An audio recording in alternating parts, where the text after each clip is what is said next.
Hello friends, this is Narendra and welcome to my YouTube channel. आज फिर से एक नए वीडियो के अंदर आपका स्वागत करता हूं और आज हम डिस्कस करेंगे कल के अंदर मार्केट ने किस तरह से मूवमेंट किया।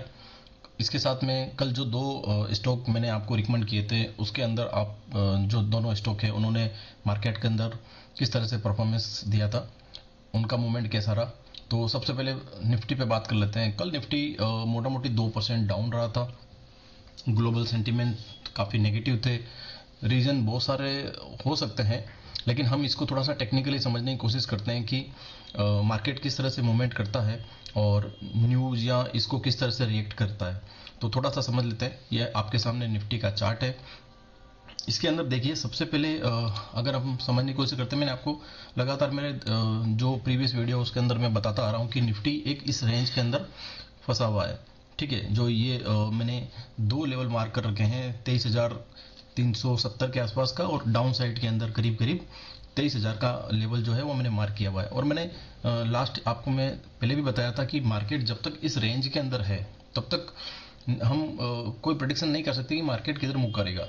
लेकिन अगर इन दोनों रेंज में से किधर भी मार्केट टूटता है तो हम थोड़ा सा प्रेडिक्शन कर सकते हैं कि मार्केट की डायरेक्शन किस तरह से रहेगी। तो थोड़ा सा इसको अगर अपन टेक्निकली समझें कि इसको थोड़ा सा लो टाइम फ्रेम के अंदर जाकर देखते हैं कि निफ्टी ने कल मॉर्निंग के अंदर किस तरह से कुछ सिग्नल दिए थे कि ये कल डाउन जाने वाला है।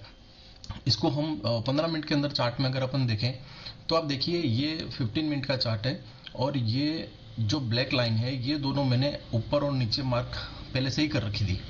और मैं लगातार पिछले दोनों जो मेरे वीडियो थे उसके अंदर भी मैंने बोला था कि इसी लेवल से पहले अगर आप देखोगे तो 16 जनवरी को इसके अंदर गिरावट आई थी। निफ्टी वापस डाउन साइड के अंदर गया, उसके बाद में फिर से थोड़ा सा ऊपर आया, लेकिन ये ब्लैक लाइन जो थी इसको कभी भी क्रॉस नहीं कर पा रहा है।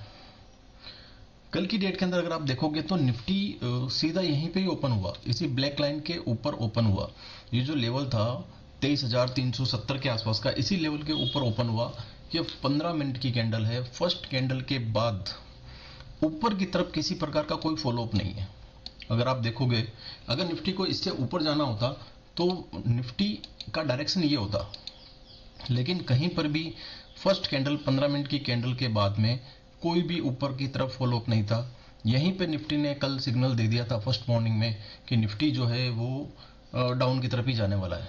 ठीक है, लेकिन इतनी बड़ी गिरावट थी ये किसी ने प्रेडिक्शन नहीं किया था। लेकिन फिर भी क्योंकि मार्केट किसी भी डायरेक्शन में जा सकता है तो हमेशा हमेशा हमें तैयार रहना चाहिए। और इसके साथ में अगर आप देखोगे तो ये जो मूविंग एवरेज की लाइन है, ये 200 मूविंग एवरेज की लाइन है 15 मिनट के लिए, यानी कि लास्ट जो 15 मिनट की 200 कैंडल्स है उसका ये मूविंग एवरेज है। तो आप देखो कि मूविंग एवरेज को भी इसने, सेकंड कैंडल ने मूविंग एवरेज को भी तोड़ दिया। तो यहाँ से क्लियर कट इंडिकेशन ये अपने को सिग्नल मिल चुका था कि निफ्टी यहाँ से आज डाउन रहेगा, और अगर डाउन जाता है तो वापस जो ये नीचे का लेवल था 23,000 तो यहाँ तक जा सकता है। और फाइनली पूरे दिन के अंदर इसी डायरेक्शन के अंदर ऊपर और नीचे ये करेक्शन होता रहा, और उसके बाद के अंदर जो है लास्ट में फाइनली ये 23,000 के लेवल तक पहुंच गया। तो थोड़ा सा टेक्निकली जब हम देखते हैं चीज़ों को तो हमें बड़ा क्लियरली समझ में आ जाता है कि किस तरह से मार्केट का मूवमेंट रहेगा। अगर मार्केट को इस लेवल को तोड़ करके ऊपर जाना होता तो मैंने आपको बताया कि ये इसका जो फॉलोअप है या सेकंड कैंडल या थर्ड कैंडल जो है ऊपर की तरफ बनती, और फर्स्ट जो कैंडल बनी थी उसके हाई को तोड़ करके ऊपर जाती। लेकिन ये नहीं हुआ। निफ्टी ने डाउन साइड के अंदर इस लेवल को तोड़ा, उसके बाद में मूविंग एवरेज को तोड़ा। यहाँ पे हमें जो है एक तरह का सिग्नल निफ्टी ने दे दिया था कल के लिए कि निफ्टी आज के दिन के अंदर ऊपर नहीं जाएगा और निफ्टी नीचे की तरफ जाने वाला है। तो थोड़ा सा अगर क्लोजली चीज़ों को अगर मॉनिटर करते हैं, देखते हैं, तो समझ में आ जाता है। और थोड़ा सा हम लोग क्योंकि टेक्निकली ये समझ सकते हैं कि मार्केट का डायरेक्शन किस तरह से हो सकता है। चलिए दूसरी चीज में अपन ये थोड़ा समझ लेते हैं कि कल इतना मार्केट नेगेटिव था। निफ्टी 2% जो है नेगेटिव रहा था। ठीक है, करीब करीब 350-400 पॉइंट के आसपास निफ्टी कल नेगेटिव था। तो हमने जो आपको रिकमेंड किया था, जो मैंने आपको स्टॉक रिकमेंड किए थे, उनके साथ में क्या हुआ इतने नेगेटिव मार्केट के अंदर। जाहिर सी बात है कि सारे स्टॉक जो है बहुत ही बुरी तरह से मार्केट गिरा है। तो मैंने जो आपको रिकमेंड किए थे उन स्टॉक्स के साथ में क्या हुआ, तो अगर आप वो देखेंगे तो सबसे पहले मैंने आपको एक स्टॉक दिया था KRN हीट एक्सचेंज। ठीक है, आप देखिए, मैंने आपको ये KRN हीट एक्सचेंज जो दिया था, इसका मैं थोड़ा सा आपको यहाँ पे हाईलाइट भी कर देता हूँ। KRN हीट एक्सचेंज, मैंने आपको ये स्टॉक फर्स्ट रिकमेंड किया था कल की डेट में। अब आप देखिए, सारा मार्केट है वो नेगेटिव था, पूरे मार्केट के अंदर क्राइसिस टाइप की सिचुएशन थी, लेकिन उसके बाद भी जो मैंने अपने रिसर्च के बेस पे आपको स्टॉक निकाल के दिया था, ये स्टॉक पूरे दिन करीब करीब 6% ऊपर चल रहा था। क्योंकि मार्केट का असर है, तो लास्ट में ये जो स्टॉक है ये करीब करीब 2-2.25% अप के साथ में ही क्लोज हुआ। तो कहीं ना कहीं जो हमारी स्टडी है वो काम कर रही है मार्केट में। हम जो स्टॉक आपके लिए लेके आ रहे हैं, जो रिसर्च पार्ट है वो पूरी कंप्लीट करके जब आपको स्टॉक रिकमेंड कर रहे हैं, तो वो स्टॉक काम कर रहे हैं। लास्ट दोनों वीडियो आप उठा के देखिए, जो भी मैंने स्टॉक आपको रिकमेंड किए थे वो दोनों अपसाइड के अंदर ही क्लोज हुए हैं। KRN हीट एक्सचेंज, मैंने आपको बताया था कि जब 823 824 के लेवल को जब तोड़ेगा, और मैंने रिकमेंड किया था कि 820 या 825 के आसपास आपको मौका मिलता है तो आप इस स्टॉक को ले सकते हैं। इसको थोड़ा लोअर टाइम फ्रेम में मैं आपको दिखाता हूँ कि इसने ये 5 मिनट का चार्ट मैंने आपके सामने लगाया है। देखिए, जैसे ही ब्लैक लाइन इसने क्लोज, इसको ऊपर ये स्टॉक जो है ये खुला, फर्स्ट 5 मिनट की जो कैंडल थी, 5 मिनट की कैंडल के अंदर ही इसने अच्छा खासा मूवमेंट दे दिया। हालांकि मार्केट इतना डाउन था तो ये पूरे दिन साइडवेज रहा, और इवनिंग के अंदर थोड़ी सी इसमें गिरावट जरूर आई है, लेकिन फिर भी स्टॉक 2% के साथ में ऊपर रहा था, और अपसाइड के अंदर इसने।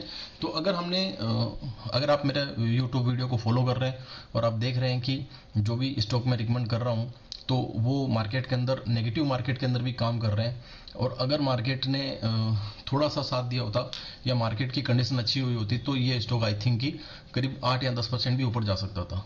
तो अभी भी जो है स्टॉक देखिए, 200 का मूविंग एवरेज था, उसके ऊपर इसने सपोर्ट लिया है और अभी वहीं पे ये रुका हुआ है। तो आने वाले टाइम के अंदर ये स्टॉक फिर से, जब मार्केट सपोर्ट करेगा, जब मार्केट का सेंटीमेंट ठीक होगा, तो ये स्टॉक 100 टाइम मतलब जो है ये एक लेवल को क्रॉस कर सकता है। आने वाले टाइम में जो मैंने आपको लेवल दिया था करीब 1021 का, तो ये इस लेवल तक ये पहुंच सकता है। तो घबराने की बात नहीं है। अगर इस स्टॉक को आपने अपने पोर्टफोलियो में ऐड किया है, तो इसको आप, जो इसका स्टॉप लॉस है जो मैंने आपको दिया था कि करीब करीब 750 का, उसको आपको मेंटेन करना है और अपने पोर्टफोलियो में इसको बने रहने दीजिए। ये जरूर आपको 1000 तक के लेवल आने वाले टाइम में दिखा सकता है, ठीक है। लेकिन जब सिंपल सी बात है कि अगर मार्केट की कंडीशन खराब होती है, तो अच्छे से अच्छे स्टॉक हैं वो भी मार्केट के अंदर गिर जाते हैं।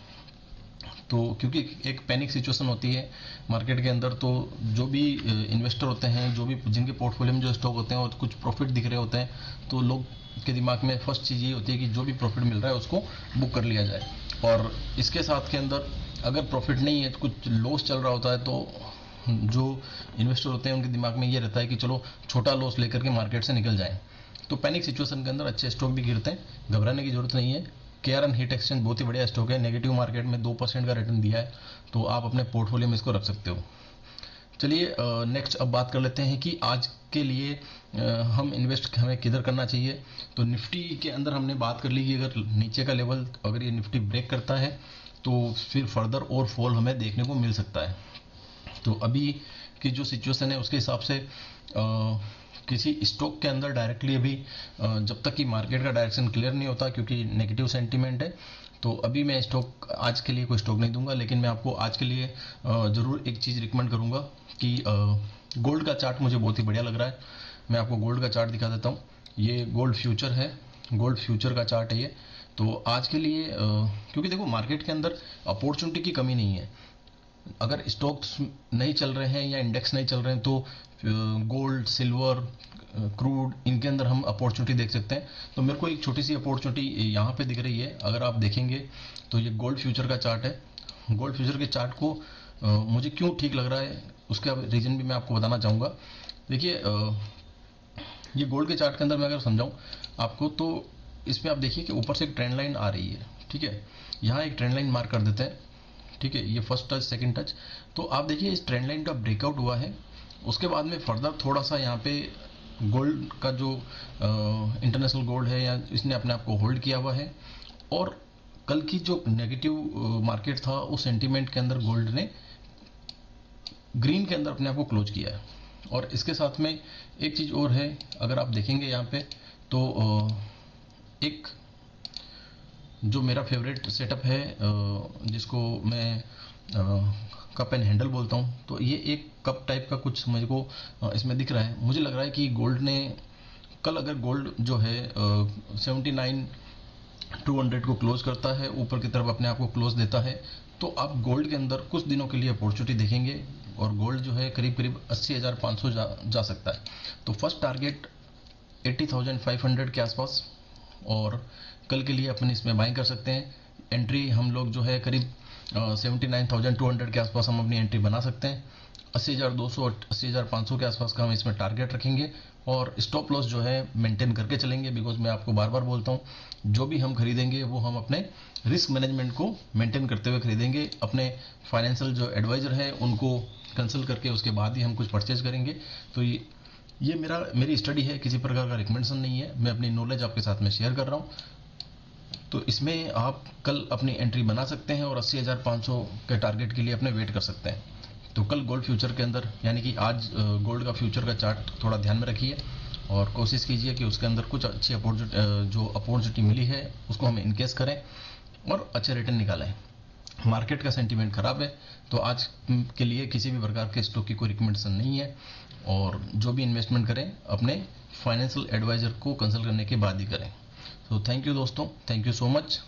ज़रूर नेक्स्ट जो वीडियो होगा उसमें आपके लिए फिर से कोई अपॉर्चुनिटी निकाल के लेके आएंगे, और आज के लिए बस इतना ही। Thank you so much.